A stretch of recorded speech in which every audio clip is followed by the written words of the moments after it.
অরুণিকার দেহ নিজের অজান্তেই ঝাঁকুনি দিয়ে উঠল। একটু সময় নিয়ে সে চাইল জাফরের দিকে।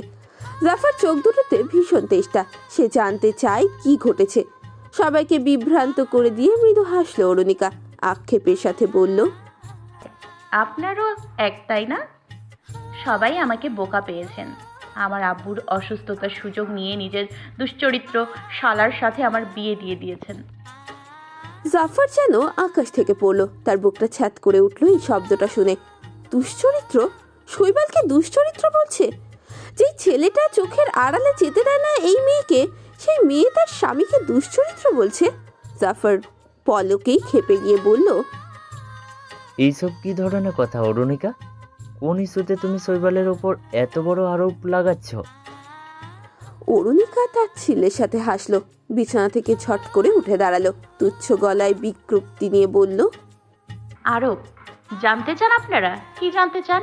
এটাই যে অরুমিতা বিয়ের আগেই শৈবালের সন্তানকে নিজের গর্ভে ধারণ করেছিল, আর নিজেদের জঘন্য কাজ লুকাতে আবার সেই সন্তানকে দুনিয়ার আলো পর্যন্ত দেখতে দিল না তারা। আর আপনারা সব জেনেও চুপ করেছিলেন। এই আপনাদের ছেলের ভালোবাসা। বিস্ময়ের সাগরে হাবুডুবু খেতে লাগলো নমিতা বেগম আর তৌফিক সাহেব। শিমুল একটা বড় ঢোক গিল। তার পা দুটো আচানক কাঁপতে লাগলো। দরদর করে ঘামতে লাগলো সে। অরুণিকার গলা ফাটা চিৎকার করে বিঁধল মমিতা বেগম আর তার স্বামী হাসান আলীর কর্ণকুহরে। তারা একে অপরের দিকে অবদ্ধ নজরে তাকালেন। রিমঝিম ছুটে এলো মামির এহেন চিৎকারে। অরুণিকার কথা শেষ হতেই দাপিয়ে উঠল রুমকি। তড়িৎ বেগে সে বসে উঠে বলল, কি বলছিস তুই এসব? এত বড় নোংরা কথা বলতে তোর মুখে বাঁধলো না? আর অরুমিতা মেয়েটা মরে গেছে অরুণিকা, এত বড় অপবাদ তো দিস না। শৈবাল শুধু আমার ভাই নয়, তোর স্বামী। ওর নামে এই নোংরা কথা বলতে তোর একটুও লজ্জা লাগলো না? অবশ্য লজ্জা করবে কেন? কি হয় ও তোর?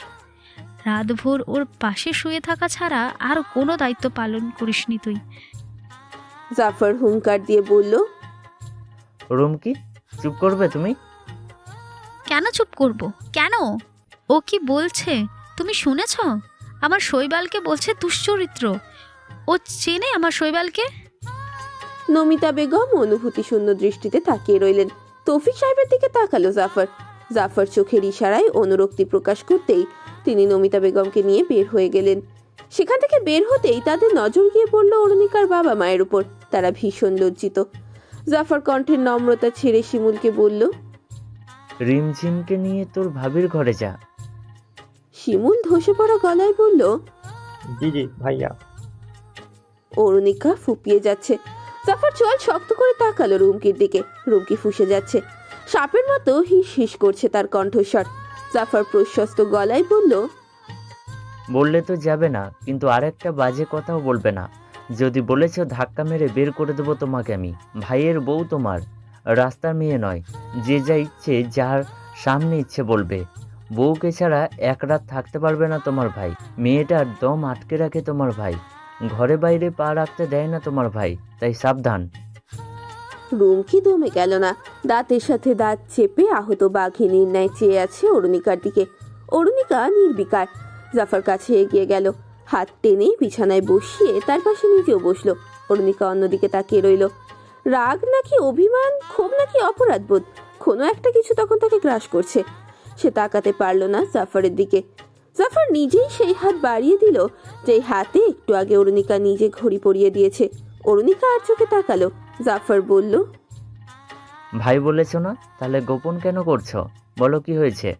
মানুষ চিনতে যদি ভুল না করি তাহলে বলবো শৈবালকে তুমি এখনো চিনতে পারোনি। হীরের টুকরো ছেলে। দিনের আলো হোক বা রাতের আঁধার, কারো ক্ষমতা নেই তার চাকচিক্য কেড়ে নেওয়ার। বলো অরুণিকা, তুমি যে এমনি এমনি এত বড় কথা বলনি তা আমি জানি। ভাইয়াকে খুলে বলো। অরুণিকা তার মোবাইলটা জাফরের হাতে দিল। হোয়াটসঅ্যাপে অপরিচিত নাম্বার থেকে পাঠানো দুটো ছবি দেখালো সে। রোদনে আচ্ছন্ন গলায় বলল, দেখুন, ভালো করে দেখুন। ওই সিগনেচার শৈবালের। শৈবাল নিজে অরুমিতাকে অ্যাবর্শনের জন্য নিয়ে গেছে, নিজে সিগনেচার করেছে। ফর্মে অরুমিতার নামও লেখা আছে। এরপরেও বলবেন আমি মিথ্যে বলছি? রুমকি ঝড়ের বেগে এগিয়ে এলো, মোবাইলটা জাফরের হাত থেকে ছো মেরে নিয়ে দেখতে লাগলো। তার চোখে যেন কোটর থেকে বেরিয়ে আসবে। জাফর উঠে দাঁড়িয়ে রুমকির হাত থেকে মোবাইল নিয়ে নিল। তারপর সেই সিগনেচার করা কাগজটার ছবিতে গভীর দৃষ্টিতে তাকিয়ে রইল কিছুক্ষণ। হঠাৎ করে বলে উঠল, এটা শৈবালের সিগনেচার নয়। অরুণিকা অনুপলেই হতভম্ব হয়ে গেল। অবিশ্বাস্য গলায় বলল, কি বলছেন? ঠিক বলছি, সারাক্ষণ আমি ওর সিগনেচার করা কাগজপত্র নাড়াচাড়া করি, এতটুকু তো বোধ আমার আছে। অরুণিকার চাহনি এলোমেলো, অধৈর্য হয়ে উঠে দাঁড়ালো সে। তীর তীর করে কাঁপছে তার ওষ্ঠাধর। জাফর সেই ছবিতে দৃষ্টি রেখে বলল, ভালো করে দেখো, শৈবাল বিয়ের পর এ কখনো আলাদা লিখে না, বিয়ের সাথে এ একেবারে লিখে। কিন্তু যে ওর এই সিগনেচার নকল করেছে সে বোধহয় তাড়াতাড়ি করছিল, হয়তো সে ভীতিগ্রস্ত ছিল, এলের মাথাটাও ঠিকভাবে টানেনি। অরুণিকা বাজ পাখির মতো ঠুকরে নিল, যেন জাফরের হাত থেকে মোবাইলটা। অন্তত সূক্ষ্ম দৃষ্টিতে চেয়ে রইল। জাফর বলল, বাসায় কোনো ফাইল আছে? অরুণিকা আবিষ্ট গলায় বলল, না। আচ্ছা, আমি শিমুলকে আমার বাসায় পাঠাচ্ছি। একটা নতুন প্রজেক্টের ফাইল আছে বাসায়, শৈবালের সিগনেচারও আছে সেখানে।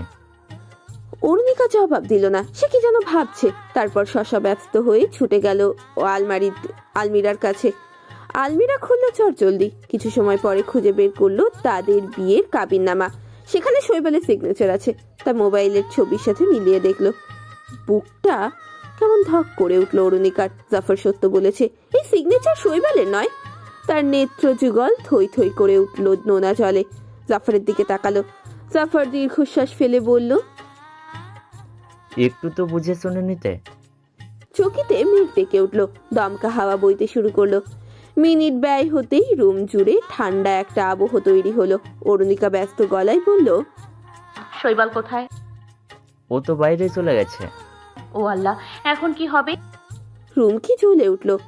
এত সময় যে সে চুপ করে রইল, সব আগুন যেন একবারে উগড়ে দেবে বলে। সে বলল, আর কি হবে, ভালোই তো হবে। ওর কিছু হয়ে গেলে তো শান্তি পাস তুই। আপা, কাতর সরালো অরুণিকার কণ্ঠ। ঝরঝর করে কেঁদে ফেললো সে। মাথাটা নামিয়ে নিল। জাফর ক্রোধিত চোখে তাকালো রুমকির দিকে। রুমকি তেজি গলায় বলল, এভাবে কেন তাকাচ্ছ? আমার ভাইটা কি খেলার পুতুল? যখন যেভাবে ইচ্ছে খেলবে, খেলা শেষ হলে ছুঁড়ে ফেলে দেবে। কে কি বললো, কে কি পাঠালো তা দেখেই নিজের স্বামীকে অবিশ্বাস করে ফেললো। এই ওর ভালোবাসা? ওর তো কিছু হবে না।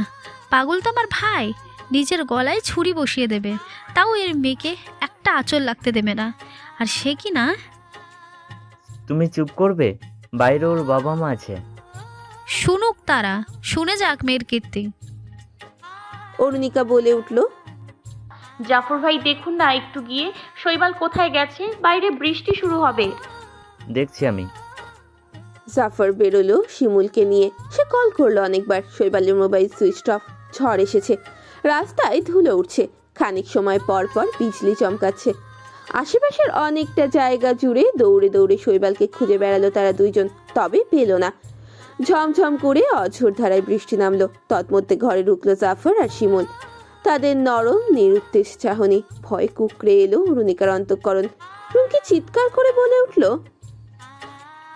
এবার খুশি হ, তুই খুশি হ, তোর আপদ বিদেয় হয়েছে। অরুণিকার বিবশ চাহনি তখন দরজায়। বৃষ্টি ঝুপঝাপ শব্দ হচ্ছে। সে আর অন্যদিকে তাকালো না। সবাই বসে রইল বসার রুমে। চেয়ারে বসে ডাইনিং টেবিলে হাত ঠেকিয়ে তাতে মাথা দিয়ে রেখেছে রুমকি। আর বিলাপ বকে যাচ্ছে সে। নানা নানির মাঝে কাউচে হেলান দিয়ে বসে আছে রিমঝিম। তারা বুঝেও কিছু বুঝলো না। অরুণিকার বাবা মাও নিরুত্তাপ। তাদের দৃষ্টিও ওই দরজার দিকেই। জাফর বসেছে ডাইনিং এর অন্য পাশে। শিমুল দাঁড়িয়ে আছে কাউচের এক কোনায়। দৌড়ে ঘরে ঢুকলো শৈবাল। সে স্বাভাবিক দৃষ্টিতে তাকালো ভেতরের দিকে। নিস্তরঙ্গ বসে থাকা মানুষগুলোর মধ্যে চঞ্চলতা এলো। কাক ভেজা শৈবালকে দেখে তারা হতচকিত। শৈবাল শীতল গলায় বলল, সবাই এখানে কেন? সবাই নিজ স্থান থেকে উঠে দাঁড়ালো। কয়েক কদম এগিয়েও গেল। রুমকি গিয়ে দাঁড়ালো একদম ভাইয়ের কাছে। বলল, কোথায় গিয়েছিলি তুই? এত ভিজে গেলি কি করে? তোর দুলাভাই তো খুঁজতে বেরিয়েছিল। শৈবাল খরা দৃষ্টিতে তখন অরুণিকার দিকে চাইলো। অরুণিকা একটুও নড়ল না, ঠায় দাঁড়িয়ে রইল। শৈবাল চোখ সরিয়ে এনে তাকালো বাকিদের দিকে, সবার মধ্যে চাপা উৎকণ্ঠা। সে বলল, সামনে মনির ভাইয়ের হোটেলে ঝড় শুরু হয়েছিল, তাই ভেবেছি ঝড় থামলে ফিরব। এর মধ্যে বৃষ্টি শুরু হয়ে গেল, ফোনের ব্যাটারিও ডাউন ছিল। সবাই শ্বাস নিল। শৈবালের নরম ব্যবহারে সবাই একটু অবাকও হয়েছে, তবে স্বস্তি পেল এই ভেবে যে ডক্টর সাবিনার ট্রিটমেন্টে শৈবালে আগের চেয়ে ভদ্র ব্যবহার করছে। তার ক্ষোভ উগ্রতা কমে এসেছে। ভেজা পা নিয়েই নিচের রুমে ঢুকলো শৈবাল। গায়ের পাঞ্জাবিটা খুলে ঝুড়িতে রাখলো, তারপর ওয়াশরুমে ঢুকলো। অরুণিকা রুমে ঢুকে দাঁড়িয়ে রইল। শৈবাল বের হলো 15 মিনিট পর। বের হয়েও সে অত্যন্ত স্বাভাবিক, যা আরো বেশি অস্বাভাবিক লাগছে অরুণিকার কাছে। শৈবাল কাপড় বদলালো, একটা ট্রাউজারের সাথে টি শার্ট পরে রুম থেকে বেরিয়ে গেল। সবকিছু এমনভাবে ঘটলো যেন সেখানে নিজেকে ছাড়া আর কাউকে দেখতে পায়নি শৈবাল। খাবার টেবিলে বসলো সে। হাসি হাসি মুখে সে বোনকে বলল, তোমরা কি খেয়ে ফেলেছো? রুমকি বলল, তোকে ছাড়া কেউ খাবে তুই ভাবলি কি করে? ভাবিনি তো, তাই জিজ্ঞেস করলাম। আম্মু আব্বু আপনারাও আসুন, আর আজকে রাতটা এখানেই থেকে যান। বাইরে প্রচণ্ড বৃষ্টি হচ্ছে, কাল সকালে যাবেন। অরুণিকা গুটি গুটি পায়ে বেরিয়ে এলো রুম থেকে। টেবিল থেকে একটু দূরে দাঁড়িয়ে আছে সে। শৈবাল আবারও বলল, জাফর ভাই আসুন। আম্মা আব্বা আপনারা বসে আছেন কেন? আয় শিমুল, রিমঝিম এসো। অরুণিকার বুকটা কেমন শূন্য শূন্য লাগছে। শৈবাল সবাইকে দেখলো, শুধু তাকেই দেখলো না, শৈবাল খেলেও নিজের মতো করে। একটিবারের জন্য সে ওই তৃষ্ণার্ত চাতকের মতো চেয়ে থাকা মেয়েটির দিকে তাকালো না পর্যন্ত। জমাট আধারের বুকে মিহি আলোর ছড়াছড়ি, মিষ্টি স্নিগ্ধ তন্দ্রালু দুটির এক থমথমে পরিবেশে বসে আছে অরুণিকা। বিছানার একপাশে তার উপস্থিতি, অন্য পাশটাতে লম্বা হয়ে শুয়ে আছে শৈবাল, চোখের ওপর আড়াআড়ি করে হাত রাখা। অরুণিকা অনিমেষ লোচনে চেয়ে রইল বেশ কিছুক্ষণ। শৈবালের মধ্যে হেলদোল নেই। কিয়ৎপল পর পর সমীরণের দোলা বাড়তেই জানালার পর্দা উড়ে যায়, আর তখনই চাঁদের আলোর সাথে হুড় হুড় করে ঢুকে পড়ে শীতল বাতাস। বৃষ্টি থেমে গেছে অনেক সময় হয়েছে, তবুও তার রেশ বাহ্য জগতে মিশেই আছে। অরুণিকা কম্পিত গলায় বলল, শৈবাল প্লিজ এবারের মতো মাফ করে দিন। শৈবাল চুপ করে রইল। তার ঠোঁটের দিকে ক্ষীণ প্রভাতে চেয়ে রইল অরুণিকা। অবিচল গলায় বলে ওঠে শৈবাল, ঘুমাও আরু, অনেক রাত হয়েছে। প্লিজ শৈবাল। আমি কি তোমাকে কিছু বলেছি? ক্ষমা কেন চাইছো তুমি? এমন অনেক ভুল তো আমিও করি, তুমি কি আমাকে ক্ষমা করে দাও না? তাহলে আমি কেন দেব না? তোমার কোনো দোষ নেই অরু। অরুণিকার অন্তঃকরণ ব্যথিত হয়। সে জানে শৈবাল এখনো তার উপরে অভিমান করে আছে। সে আবার বলল, প্লিজ শৈবাল, আমার ভুল হয়ে গেছে। শৈবাল চোখের ওপর থেকে হাত সরালো, মাথাটা বাঁকিয়ে তাকালো অরুণিকার দিকে। আলোর বিপরীতে মুখ থাকায় সে স্পষ্ট অরুণিকার মুখটা দেখতে পেল না। শৈবাল উঠে বসলো, বিছানার উঁচু জায়গাটার সাথে পিঠ ঠেকিয়ে বলল, তুমি বারবার একই কথা কেন বলছো? আমি তোমার কথায় কিছু মনে করিনি। তুমি আমাকে কখনো ভালোবাসোনি অরু। যা করেছে শুধু দায়িত্বের খাতিরে করেছো। আমি আজ তোমাকে সেই দায়িত্ব থেকে মুক্তি দিলাম। অরুণিকার বুক কাঁপছে, গলার উষর তীর তীর করে কাঁপছে ওষ্ঠাধর, ঝিমুনে দিয়ে উঠছে সারা মাথা, সংকুচিত হচ্ছে তার দেহখানা। এসব কি বলছে শৈবাল? কিসের দায়িত্ব আর কিসেরই বা মুক্তি?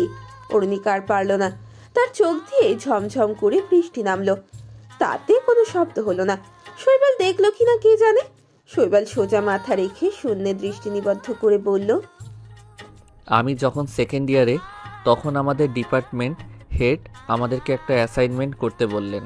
তাই তিনি ক্লাসের সবাইকে 4 জনের এক একটা গ্রুপে ভাগ করে দিলেন।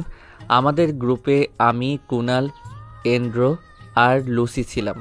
কুনাল ইন্ডিয়া থেকে এসেছিল, এন্ড্রো আর লুসি সেখানকারই।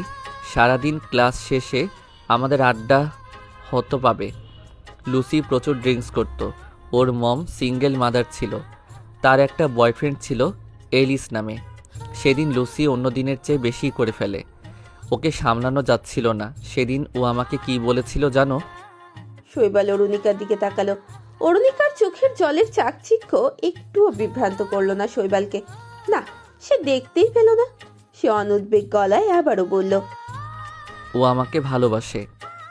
শৈবাল হেসে ফেলল। অরুণিকা ভ্রুকুচকে তাকিয়ে রইল, কিন্তু কোনো কথা বলল না। শৈবাল মাথা সোজা করলো, ফের বলতে শুরু করলো, ওর ওটা ভালোবাসা ছিল না, ছিল ইনফ্যাচুয়েশন, মোহ। আমার প্রতি ওর একটা মোহ তৈরি হয়েছিল। কেন জানো? কারণ দুর্লভ বস্তুর প্রতি আমাদের আগ্রহ সবচেয়ে বেশি থাকে, কিন্তু যখন আমরা তা পেয়ে যাই তখন আমাদের সেই মোহ কেটে যায়। কুনাল আর এন্ড্রো ওরা দুইজনই লুসিকে যথেষ্ট কেয়ার করত, কিন্তু আমি তখনও আমার অরুতে আবদ্ধ। এরপরেও আমরা অনেকবার কাছে এসেছি, তবে তা কখনো সীমা লঙ্ঘন করেনি। বন্ধুত্বের বাইরে এক কদমও রাখিনি আমি। অ্যাসাইনমেন্ট শেষ হওয়ার পর আমরা আবার আলাদা হয়ে যাই। একদিন রাতে লুসি আমাদের ফ্ল্যাটে চলে আসে। এটা তেমন কিছু নয়। কুনাল সেদিন ওর গার্লফ্রেন্ড সুজানকে নিয়ে এসেছিল। কুনাল আর এন্ড্রো প্রায়ই ওদের গার্লফ্রেন্ডদের নিয়ে ফ্ল্যাটে আসতো। ব্যাপারটা জঘন্য ছিল। সেদিন রাতে আর বাকিদের ঘুম হতো না। আমরা বসে গান বাজিয়ে তখন গেমস খেলতাম। সব কিছুই স্বাভাবিক ওখানে। লুসিও সেদিন আমাদের সাথে ছিল। ইভেন ও আমার কাছে এসেছিল সেদিন। তখন আমি ওকে ক্লিয়ার করে জানিয়ে দেই সম্ভব নয় আমার পক্ষে। শৈবাল থামলো, কিছুক্ষণ চুপ থেকে একটা শ্বাস ফেলে বলল, ওরুকে আমার তখন অনেক বেশি মনে পড়তো। আফটার অল আমিও পুরুষ মানুষ, কতদিন নিজেকে দূরে সরিয়ে রাখা যায়? ওই বয়সটা তো নতুন জিনিসকে এক্সপ্লোর করার, নতুনকে নিজের মতো করে জানার। তবুও আমি সব কিছু থেকে নিজেকে দূরে রেখেছি, কারণ আমি ওরুকে ভালোবাসতাম, অনেক বেশি ভালোবাসতাম, খুব বেশি হয়তো।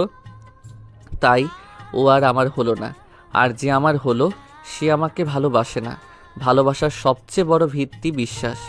তুমি আমাকে বিশ্বাস করো না ওরু, তাই এই ভালোবাসা মূল্যহীন। শৈবাল মাথাটা ঠেকিয়ে রাখলো বিছানার হেডবোর্ডে, হালকা ঘুরিয়ে বলল, লুসি এখনো বিয়ে করেনি। ও জনসন নামে একটা ছেলের সাথে লিভ ইনে থাকে।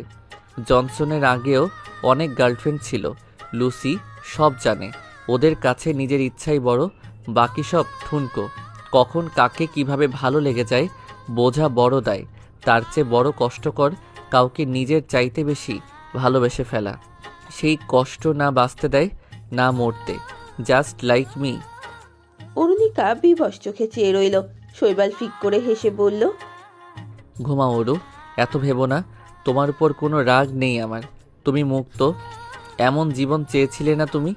দিলাম আমি তোমাকে। আজ থেকে তুমি তোমার মতো থাকবে। যেখানে যাওয়ার যাবে, কেউ বাধা দেবে না তোমায়। শুধু একটা কথা মনে রেখো, আমি সত্যিই তোমায় ভালোবেসেছি। শৈবাল শুয়ে পড়ল। অরুণিকার কি হলো কে জানে। তার মাথার দুই পাশে ভীষণ যন্ত্রণা শুরু হলো। হাত পা অবশ হয়ে আছে, কান্নারা গলায় দলা পাকিয়ে যাচ্ছে। ঝাপসা চোখ জোড়া কি নিদারুণ ভাবে জ্বলে যাচ্ছে। সকালের প্রথম প্রহর, মিষ্টি সুরে ডাকছে অজানা পাখি। কুসুম রঙের রোদের ঝলকে হাসছে ধরণী। সেই আলোয় চিকচিক করছে কচি পাতারা। সময় যেতে যেতে সকাল 9টা। অপ্রকৃতস্থের মতো শুয়ে থাকা অরুণিকা চোখ খুলল। ঘুমো ঘুমো আলসে চোখ জোড়া তার। সারা রাত কান্নার তোড়ে ঘুমাতে পারেনি সে। শেষ রাতে চোখ বুজে আসে, তাই সময়টাও চপ্পল পায়ে এগিয়ে গেল। চোখ কচলাতে কচলাতে আলস্য নিয়ে ঘড়ির দিকে তাকালো অরুণিকা। ধরপড় করে উঠে বসলো সে। 9টা বেজে গেছে। বুকের কাপড় টেনে টুনে নিজেকে ঠিক করে অরুণিকা। শৈবালকে কোথাও দেখতে পেল না।